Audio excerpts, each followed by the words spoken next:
Então vamos lá, pessoal. Bom dia. Vamos iniciar nossa aula. A aula de hoje ela vai ser sobre a introdução à geometria espacial. Então a gente vai ver alguns conceitos relativos a posições de retas e alguns postulados que embasam toda a construção espacial, para depois a gente estudar os sólidos geométricos, como prisma, cubo, paralelepípedo e entre outros aí, tá? Pirâmides, cones, esferas. Então a gente vai ver alguns conceitos que antecedem esses conceitos que a gente tem, que geralmente é os que caem no Enem, tá? Ah, um ponto importante aqui é que a gente vai começar pela correção da tarefa de casa, tá? A gente teve aula semana passada e agora a gente vai corrigir a tarefa. No início da semana a gente teve uma aula de matemática e eu deixei 5 exercícios para vocês fazerem, tá? Que são exercícios relativos ao estudo do princípio fundamental da contagem. Então vamos começar aqui pela questão 1. Sejam A, B e C três cidades, há somente duas estradas que ligam A a B, e três que ligam B a A e duas que ligam A a C. Basicamente isso aqui. Nós temos uma cidade A aqui, uma cidade B aqui e uma cidade C aqui. Então, de acordo com esse enunciado, existem duas estradas que ligam A a B. Então vamos colocar aqui essas setas indicando aqui a ligação entre essas cidades. Existem três que ligam B a C, então uma, duas, três. E existem duas que ligam A diretamente com C, sem passar por B, tá? Diretamente. A letra fala o seguinte: obtenha o número de rotas que ligam A a C passando por B, tá? Então vamos lá. Nesse caso aqui, ó, de A até C passando por B, nós vamos ter, ó, uma, duas, tá? De A até B. Então vamos colocar aqui, ó. De A até B, nós temos de A para B, nós temos duas opções. E de B para C, nós temos três opções, né? Uma, duas, três. Portanto, 2 vezes 3, 6. Então são 6 rotas, tá? Alguma dúvida? Bom, aí na letra B pede para a gente calcular de A até C de um modo geral, sem necessidade de passar por B, tá bom? Aqui a gente vai ter dois pontos a analisar. Primeiro, passando por B, né? De A até B e de B até C. A gente já sabe aqui que o resultado são 6.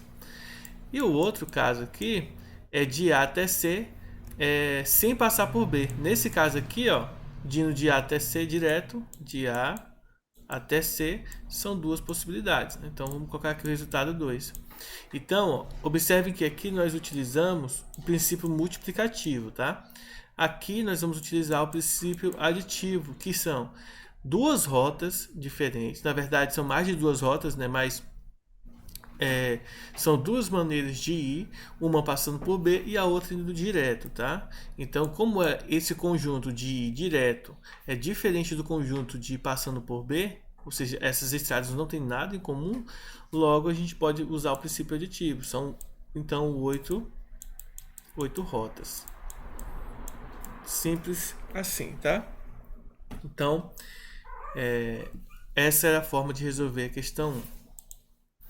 Para a questão 2, nós tínhamos o seguinte enunciado.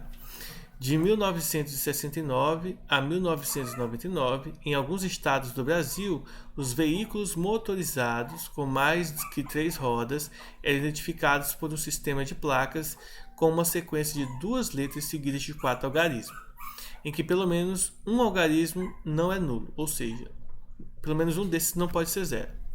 Nesse sistema, qual era o número máximo de veículos que podiam ser identificados, tá? Então, aqui já tem a resposta, mas a gente vai fazer o cálculo, tá? Então veja o seguinte, ó. Aqui a composição da placa possui, ó, uma, duas letras e 4 algarismos. Então vamos colocar em termos de posições, tá? Deixa eu mudar aqui a cor. Vamos colocar assim, ó. Primeira posição e segunda posição. Aqui nós sabemos que tem que ser letras do alfabeto. Então aqui eu sei que tem que ser 26 letras. E aqui pode ser qualquer uma das 26 letras. Lembre-se que o alfabeto brasileiro ele é composto atualmente por 26 letras. Tá? E sobram 4 posições para números. A gente sabe que existem 10 dígitos, né? Ó, do 0, 1, 2, 3, até chegar no 9 são 10 dígitos. De 1 a 9 são 9, mais o 0, 10 dígitos, tá? Então significa dizer que as posições que nós podemos ter aqui, na verdade, são... Aqui a gente precisa nem colocar como posições, né? Aqui a gente só precisa identificar da seguinte maneira. Aqui são 26 e 26 letras, tá? E aqui são, nesse caso aqui, 9.999 números diferentes. Pode ser o 0, 0, o 0001, o 0002, o 0003 e assim sucessivamente até nós chegarmos no resultado final, até chegarmos 9.999. Lembre-se que só não pode ser o 0000, tá? E nem pode ser mais de 10.000 porque só tem 4 posições aqui. Depois disso é só a gente multiplicar, ou seja, a nossa continha mesmo usando o princípio multiplicativo vai ser 26 vezes 26, entendendo-se que são 26 letras do alfabeto e que pode repetir elas, então não tem problema nenhum. Nós vamos multiplicar por 9.999, que é a multiplicação, ou melhor, o resultado de todos os dígitos que podem ser utilizados aqui, tá? Não estou dizendo que aqui são 9 dígitos, que aqui são 9, aqui são 9, aqui são 9. Não é isso, tá? Estou dizendo que no total pode ser utilizado 9.999 números nessa posição. Então, é só a gente multiplicar e o resultado desse número aqui vai dar 6.759.324, tá? Se vocês quiserem, vocês podem usar uma calculadora aí, ou quiserem, pode multiplicar isso aqui, vai dar 676. E aí você multiplica por esse número aqui, que vai dar esse aqui, tá? Vocês podem multiplicar aí se quiserem. Questão 3, a gente tem duas questões bem interessantes aqui, questão 3 e questão 4, que elas tratam de algumas coisas que a gente vai, digamos assim, brincar futuramente. Vejam só, com as letras A, B, C, D e E, quantas siglas de duas letras distintas em ordem alfabética podem ser formadas? Aqui a gente tem algumas considerações. Primeiro, nós vamos formar siglas. Siglas de duas letras são duas posições, né? Por exemplo, AB é uma sigla e BA é outra sigla, tá? Só que é interessante que ele fala o seguinte, ó, tem que ser distintas, eu não posso usar, por exemplo, CC, tá?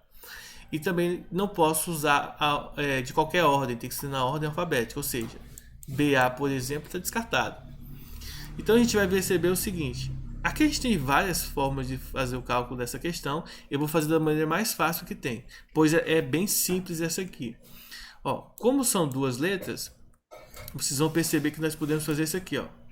AB, AC, AD e AE. Depois, se eu começar com B, pode ser B, C, não pode ser BA, porque não pode retroceder, né, na ordem. E observe que nós temos aqui, ó, 4. Aqui nós vamos ter 3. E se começar com C, vai ser CD, CE. E aí nós vamos ter duas opções. E por fim, começando com D, vai ser só o DE. Com E não vai começar nenhuma, porque senão elas não seguem a ordem alfabética. Então vai ser 4, 3, 2, 1. Então, usando o princípio aditivo, tá? 4 mais 3, 7, mais 2, 9, mais 1, 10. Então são 10 siglas no total, tá? Observe que a gente está utilizando aqui o princípio aditivo, tá? Veja que aqui nós só estamos colocando todos os resultados possíveis porque é bem pequeno, só são 10, né? Só são 10 tipos, né? Então a gente não precisa, digamos assim, colocar as fórmulas, que a gente vai aprender depois um monte de fórmulas sobre isso, mas aqui a gente pode fazer da maneira mais simples. Agora vamos para a questão 4. Quantos são os números inteiros positivos e pares de dois algarismos? Então a gente tem dois algarismos E aí observem que a gente tem que colocar aqui o quê? Os inteiros positivos e pares, tá?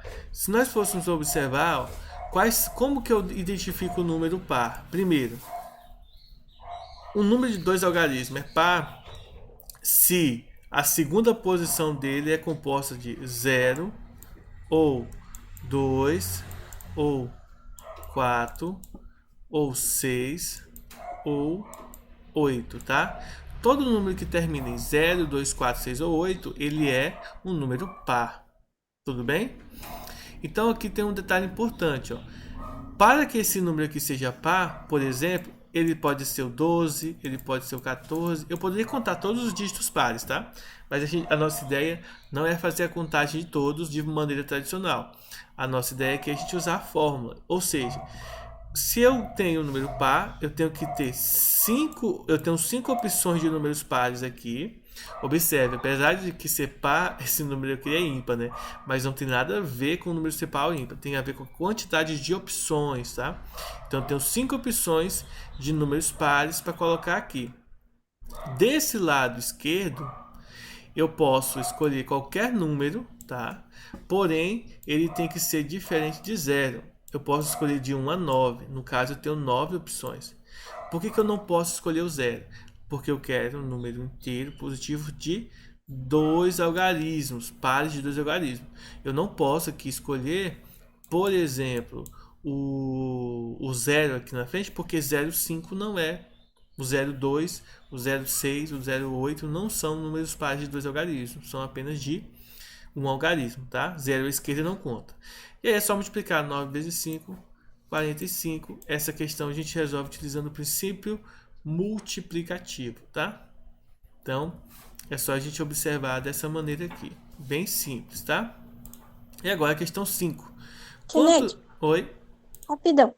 Por que ficou ímpar lá então o número 5? Eu acabei de falar. Porque 5 aqui, gente, esses números que aparecem aqui, igual, por exemplo, na questão 1, tá? O 3 e o 2. Aqui, o 26 e o 26, aqui o 9.999. Não é o número em si, tá? Não é o número que aparece aqui que eu coloco aqui. É a quantidade, ó. 1, 2, 3, 4, 5. São o número de opções que eu tenho para escolher. Então, de todos os números pares que existem, tá? De 0 até 10, de Ah, dígitos pares, entendi. eu não vou colocar um número par aqui. Eu vou colocar as Como são opções. 5 opções, aí você coloca 5 lá. Isso. Da mesma Ah, forma entendi. aqui, ó. Eu tô colocando 9 aqui, não é porque aqui tem o 9, é porque de 1, 2, 3, 4, 5, 6, 7, 8 e 9, eu tenho 9 9 opções. opções. Por isso Entendi. que, por exemplo, aqui, ó, nessa questão aqui, por exemplo, ó, são 26 letras do alfabeto. Então eu coloco aqui o 26, não porque eu contei 26 em si, é porque eu tenho 26 opções. Aqui eu coloquei o 2 e aqui eu coloquei o 3, porque eu tenho duas opções de ir de A para B e tenho três opções de ir de B para C. Então é o número de opções que eu tenho que eu substituo lá. Da mesma forma a gente vai fazer aqui, ó. Quantos são os números inteiros positivos e pares de dois algarismos distintos? Então aqui vem um detalhe muito importante, tá? Então se a gente for observar aqui, ó, fazendo da forma mais grosseira, tá? Da forma assim mais bruta seria assim, ó. A gente tem, por exemplo, o 10, tá?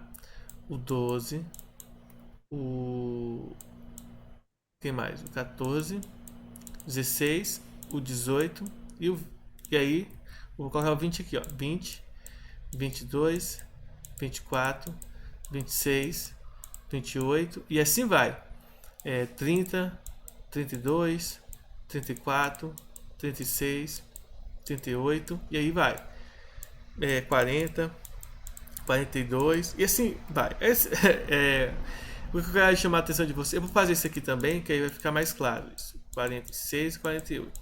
Vocês vão perceber o seguinte, se eu pego de 10 até 98, que é o último, né? A última linha aqui vai ser 90, 92, 94, 96 e depois 98, tá? Que vai ser o último dígito, o último número inteiro positivo e par, tá? De dois algarismos. Vocês vão observar que ele quer que sejam distintos. Para ser distintos, ó, eu tenho que tirar o 22, o 44.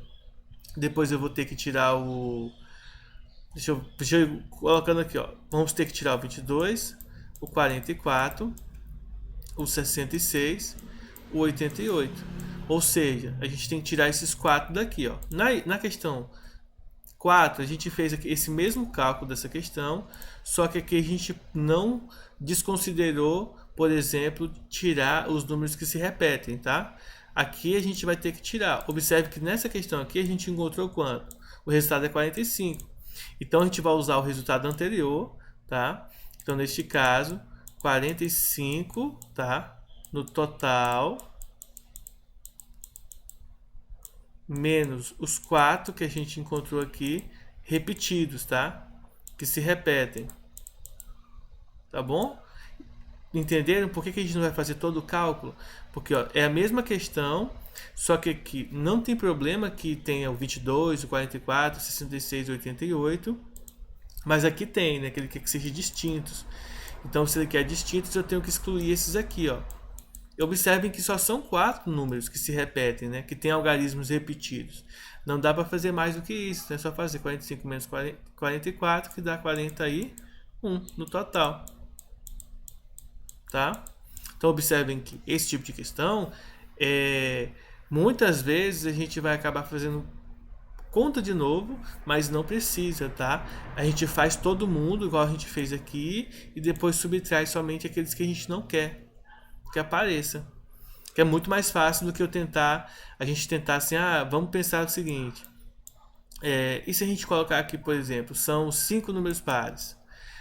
Mas para cada número par eu tenho que sair excluindo uma daqui. Então ficaria um pouco chato de fazer essa conta. Daria muito trabalho, na verdade, né? Uma outra forma de fazer essa questão seria a gente analisar o seguinte, ó. Vamos lá. Quando aqui é o 2, ó. Vamos sempre pensar assim, ó. 2, que são os meus pares, todos os meus pares que a gente pode fazer, ó. 0, 2, 4. Aqui o 6 e aqui o 8, ó. A gente poderia pensar assim, ó.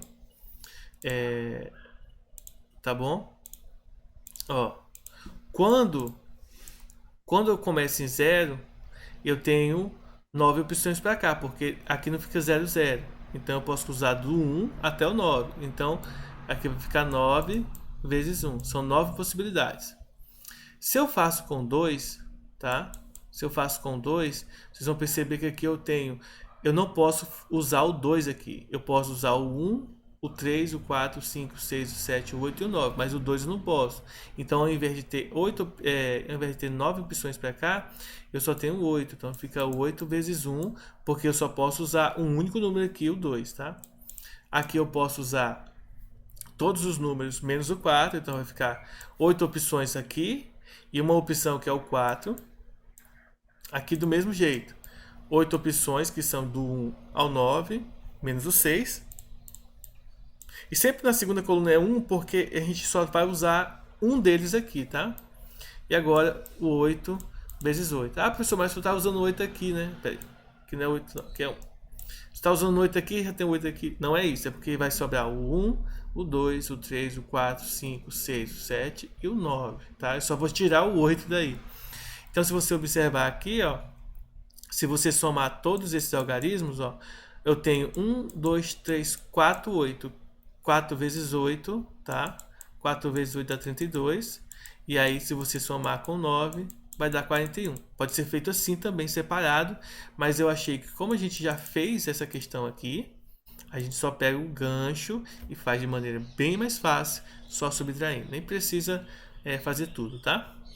Bom, então essas são as atividades que a gente viu na última aula. Espero que todos vocês tenham acertado.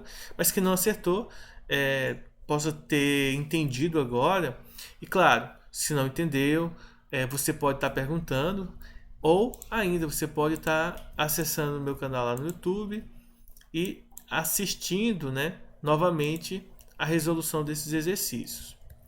Mas sem mais delongas, né, vamos começar agora o conteúdo de hoje, que é falar sobre os conceitos primitivos da geometria espacial. Vamos lá. Kennedy, você esqueceu de uma coisa aí, hein? O Você quê? esqueceu de colocar pra gravar. Ah, tá. Eu não tô gravando aqui, mas eu tô gravando no meu computador. Ah, tá, Tá beleza. bom? Eu me Beleza. atentei pra isso hoje, de gravar no meu computador, porque teve umas aulas aí que eu não estava gravando, cara. Só, aí eu, por exemplo, a aula de ontem, algumas aulas eu tive que usar o do Meet. Só que eu gravando no computador eu consigo gravar com resolução melhor. Tranquilo, Então, então. quando vocês abrirem no YouTube, vai ficar mais nítido a imagem. Então, vamos lá. Então, quais são as noções primitivas que nós temos? Deixa eu copiar todas as imagens aqui logo, né? E aí eu já começo e vou direto aqui a todos os pontos. Eu estou usando os recortes da apostila, tá? Que vai informar pra gente aí, vai indicar pra gente todas essas informações que estão bonitinhas aí. Renete, quando que chega a apostila lá na escola? Eu não faço a mínima ideia. Quero pegar ela. Que eu fosse você ficava em casa, isso sim.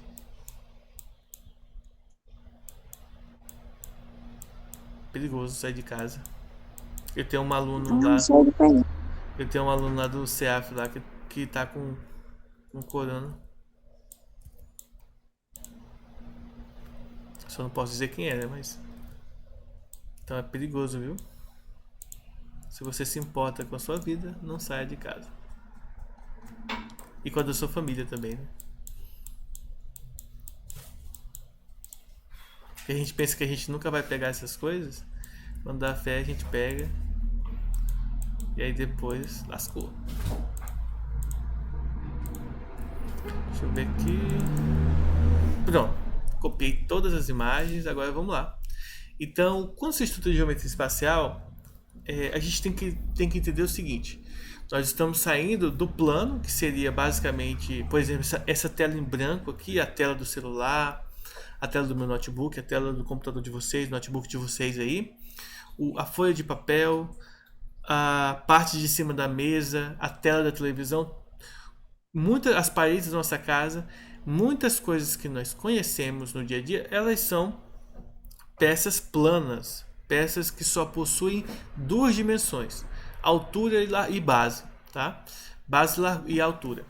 Bom, mas nas construções de um modo geral, quando você pega a construção inteira, como por exemplo a sua casa, a sua televisão, apesar dela ser fina, o seu celular, o seu notebook, apesar de eles serem objetos finos, todos eles, tá, são construções geométricas de três dimensões. Geralmente nós enunciamos assim: base, altura e largura, tá? Então, como que eu quero relacionar isso a vocês? Eu quero dizer o seguinte, que todas essas construções partem do princípio geométrico espacial, em que a gente vai fazer essas construções utilizando as três dimensões básicas aqui. Deixa eu pegar minha canetinha aqui.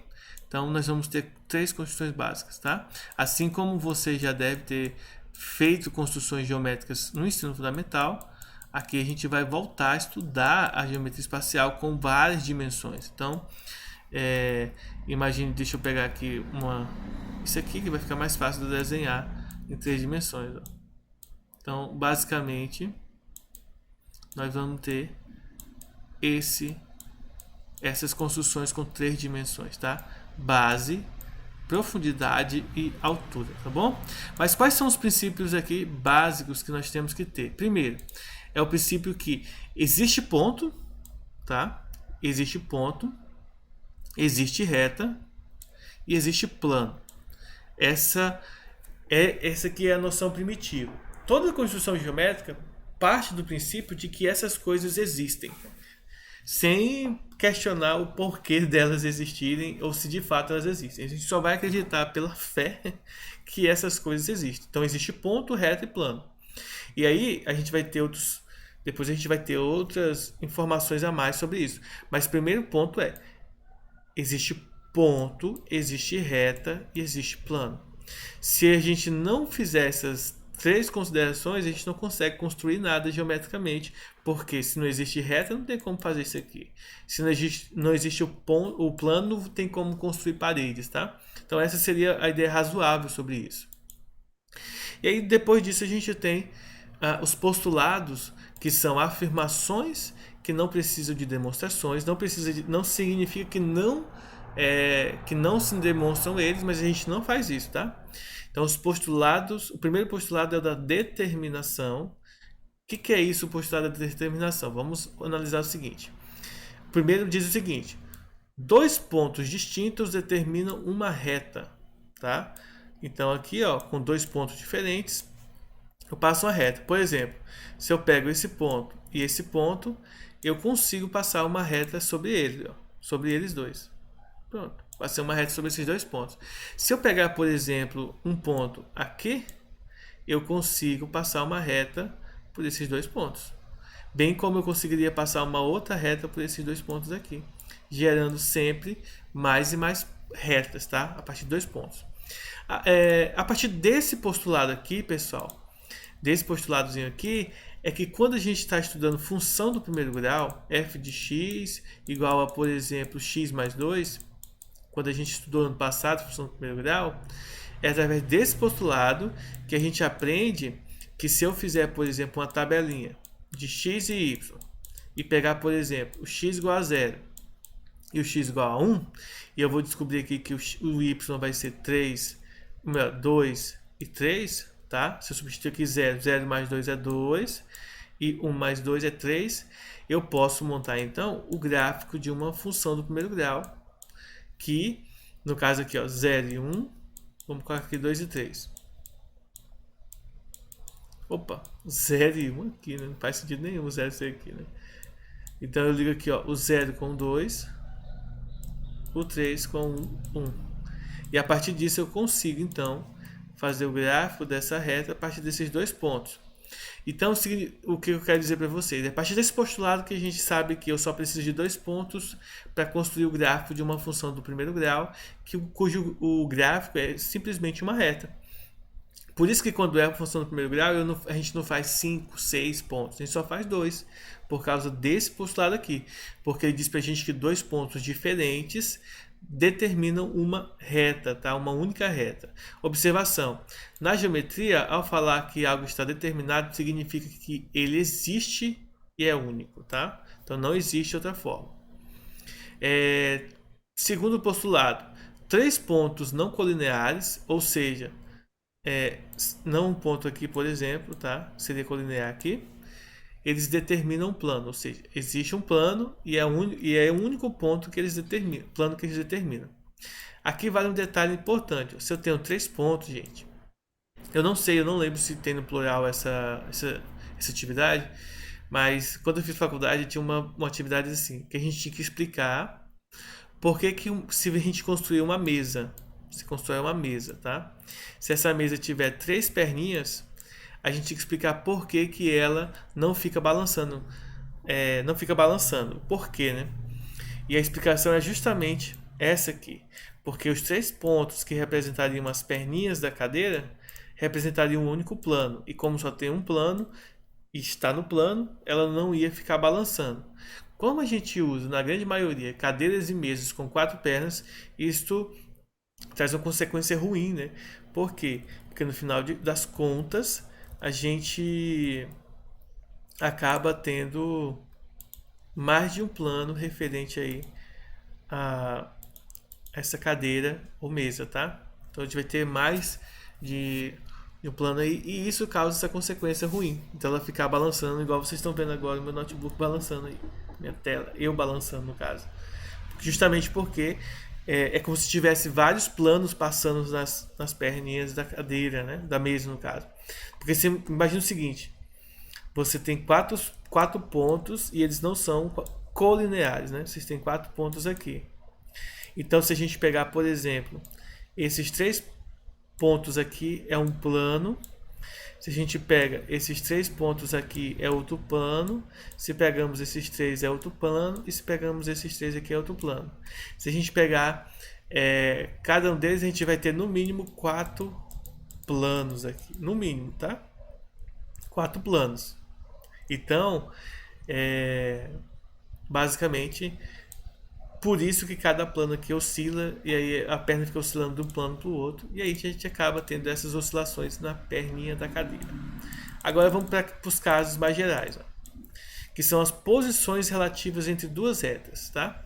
Então, dado duas retas, existem algumas possibilidades delas aparecerem no plano, tá? Lembre-se que a gente geralmente estuda plano cartesiano, tá? E aí quando a gente tem várias retas, a gente tem, por exemplo, aquelas que se cruzam. Inclusive nós utilizamos esse caso das retas concorrentes, que são as retas que se cruzam no único ponto, para fazer, por exemplo, o teorema de Tales, tá? Que diz que isso aqui é A, aqui é B, aqui é X, aqui é Y. Então A sobre B é igual a X sobre Y. Não tem nada a ver com necessariamente isso daqui, mas a gente utiliza essas definições de retas concorrentes para poder embasar o estudo do teorema de Tales, tá? Não tem nada a ver com isso aqui, tá? Mas é uma aplicação não direta, bem direta, tá? No seguinte caso. Então vamos lá, o que são retas concorrentes? Retas concorrentes são retas que possuem um único ponto em comum. Algebricamente, nós representamos pela seguinte sentença: a intersecção de R com S, ou R intersecção com S, é igual ao ponto P. Um detalhe que eu não mencionei aqui no início para vocês, gente, é o seguinte, ó. Pontos serão indicados por letras latinas maiúsculas, tá? O nosso alfabeto normal está com letra maiúscula. A reta será representada por letras latinas minúsculas, que é o nosso alfabeto comum, só que minúsculo. E os planos serão indicados por letras gregas, tá? Alfa, beta, gama, φ. Pode ser representado pelo Mi, pelo Pi. O mais comum é usar alfa ou Pi. Geralmente o pessoal utiliza, tá? Os livros utilizam.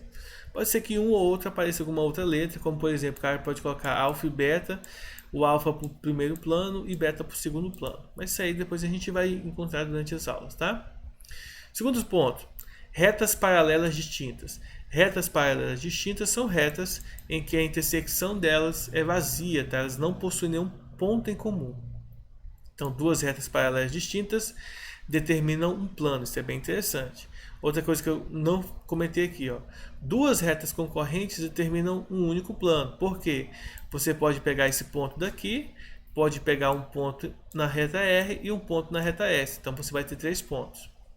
Em retas paralelas distintas, você pode pegar um ponto na reta R, um ponto na reta S, aí você pode escolher. Ou você escolhe um aqui, ou você pode escolher uma aqui. Aí você vai ter, por exemplo, 3 pontos aqui, forma um plano, e esses 3 pontos aqui formarão um outro plano. Eu estou desenhando tipo um triângulo, mas isso não é o plano, tá? O plano é infinito, tá bom? Retas coincidentes. Retas coincidentes são retas que, na verdade, são a mesma reta. É uma reta, elas são iguais, né? Só possuem nomes diferentes, tá bom? Então essas são retas chamadas de retas coincidentes. Uma está incluída na outra, tá? Elas não determinam plano, tá? Essa aqui não determina um plano. Então, tomem cuidado aqui que essa aqui não determina um plano. E vocês vão ver isso no exercício quando vocês estiverem fazendo. Retas reversas. Retas reversas são retas, tá? Que elas não possuem intersecção, mas elas não são paralelas. Duas retas são reversas quando não existe nenhum plano que contenha as duas. Eu vou tentar explicar isso aqui de uma maneira mais fácil, usando um cubo, tá? Imagina o seguinte, ó, eu vou tentar desenhar um cubo aqui. Tentar explicar para vocês essa relação aí entre as retas reversas, ó. Então imagina que isso aqui é um cubo, tá? Deixa eu fazer isso aqui. Então imagina que isso aqui é um cubo. Ah tá, faltou só essa perninha daqui.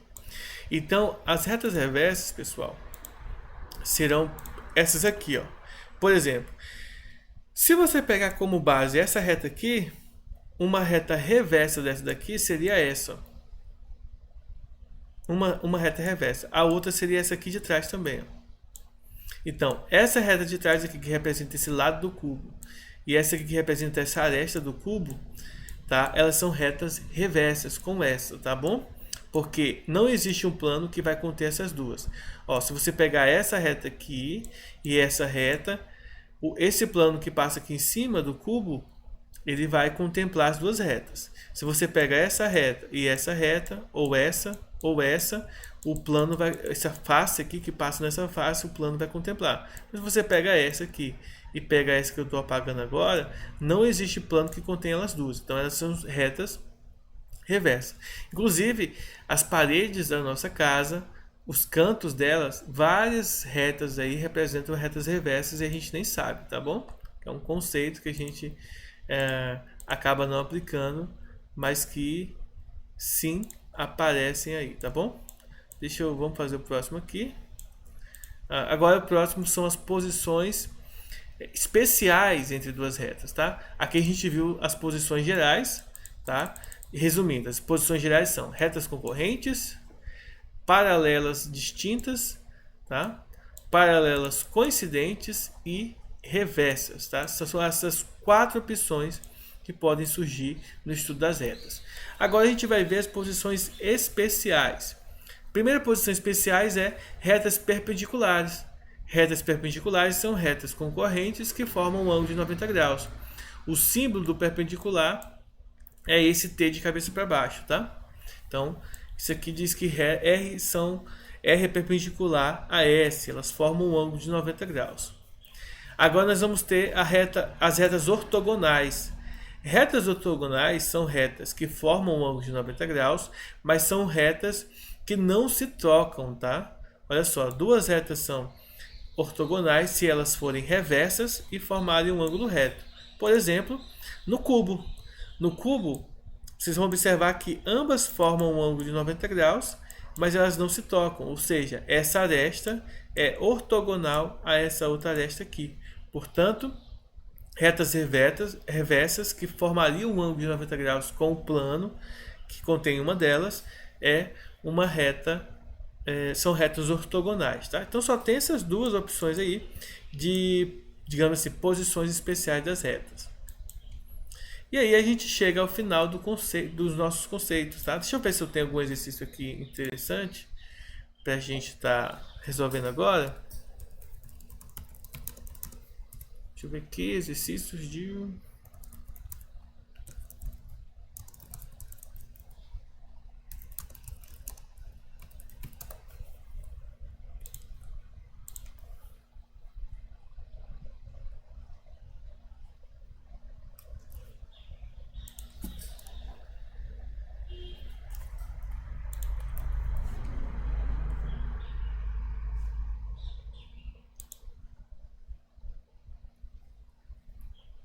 Deixa eu pegar aqui.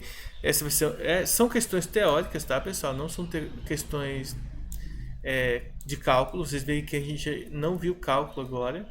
Não tem fórmula, não tem nada disso. Tá? Que parece até ser meio estranho, né? Opa, saiu lá longe. Deixa eu botar ele aqui. Olha só.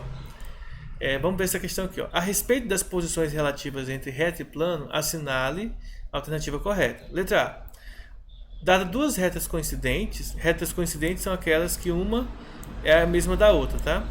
Se a reta R estiver contida num plano qualquer, não poderemos garantir que a reta S também estará contida, tá? Então tem um plano que contém essa aqui.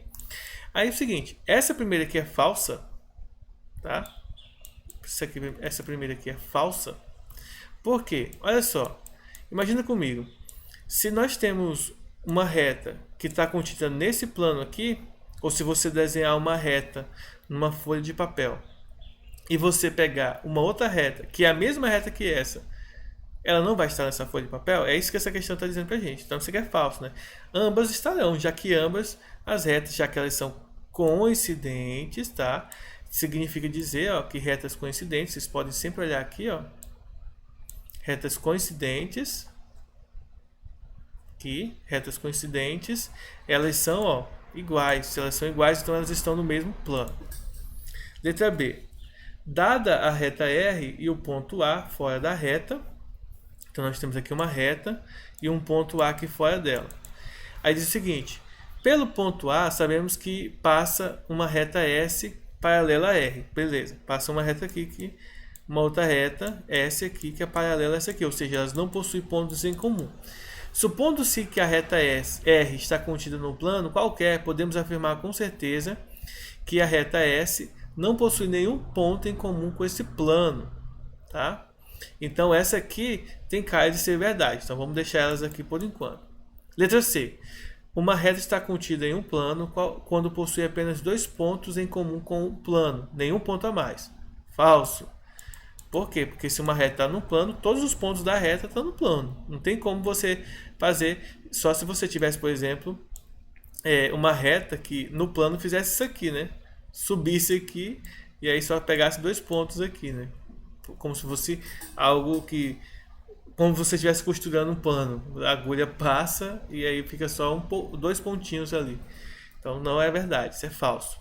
Letra D. Uma reta está contida em um plano quando possui apenas um ponto em comum com ele. Falso também. A gente acabou de dizer que não é só um, não é só 2, são infinitos, né? Então não é só 1, né? Se não é 2, também não é só 1. Letra E. Uma reta está contida em um plano quando essas duas figuras não possuem pontos em comum. Completamente falso, né? Então só sobra quem? A letra B. A letra B é a correta. Essa é a verdadeira. Por que as outras são falsas? Gente, porque dado um plano, porque é ruim de desenhar aqui, né? Desenhar um plano no plano para a gente poder mostrar essas coisas. Quando a reta está no plano, os infinitos pontos das retas estão nesse plano. Isso significa dizer que não é só 1, não é só 2, não é nenhum. São todos, tá? Então, para questões de verdadeiro ou falso em matemática, tomem cuidado com o quê? Com as palavras todo, com as palavras nenhuma. Tá? Tomem muito cuidado. E tomem cuidado com, por exemplo, nenhum ponto a mais, como está falando aqui, né? Que se encaixe no nenhuma. Aqui também, ó, apenas um ponto, tomem cuidado. E quando diz que não tem nenhum, tá? Não possui pontos em comum, não tem nenhum. Então tomem cuidado com essas palavras, pois existe uma grande possibilidade de você cair alguma pegadinha no meio dessas afirmações, tá bom?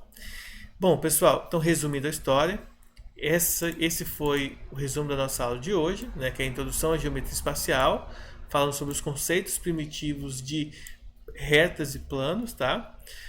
Aula que vem nós vamos estudar um pouco mais sobre esse conteúdo. Aula que vem nós vamos estar abordando, deixa eu pegar aqui pra gente ver. O próximo conteúdo na semana que vem vai ser, nós vamos estudar retas e planos e 2 planos, tá? A gente vai estudar as posições relativas entre reta e entre 2 planos. Porque depois a gente vai começar a estudar as figuras geométricas tridimensionais que são mais legais, tá bom? Então, pessoal, essa foi nossa aula, tá? Se alguém tiver alguma dúvida, pode falar aí. E eu vou estar mandando para vocês agora as atividades referentes a essa aula, tá bom? Não saiam também da aula ainda, que eu vou fazer chamada já já.